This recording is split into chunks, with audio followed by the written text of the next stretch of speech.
Neçəyə dair var? 13 manat. Hə? Niyə da? Kişilər üçün amma giyinmişəm ki, bütün əvəzi göstərir. Nədir o? Deməlidir. 13 manat.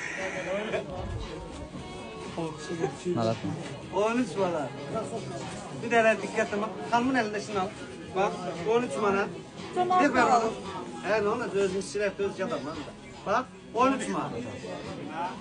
Şübhələnməyin, niyə 13 manat? 13 Xanım manat. uşağa deyir ki, elə zırlar birini də gəlb alarsan, elə zırlar gəlb birini də alarsan. Zırlandı, yaxşı maldır, prost ucuz veririk.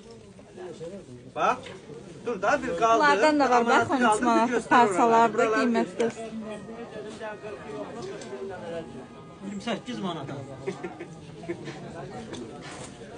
Oralarda göstər, oralarda göstər. Ayakkabının altını gösterme, üstünü göster. 13 manata kardeş böyle göster. Böyle bakın. Hemşe ayakkabı sıfatını gösterisi bu görsün.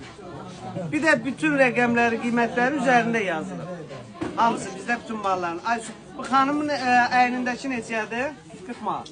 Yox, 35 manat, 35 manat. Çəpən şeylə. Niyə altan göstərir? 13 manata. 35 manat. 13 manata, baxın da. Xanımın əlindəki başdan ayağa da üçlü dəstir. Ayaqqabısı da var. Hə, buradan dəst eləyə bilərsiniz. Dördlü dəstir. Xidmətinizdəyik. Hə, bir kəsi gözləyirik.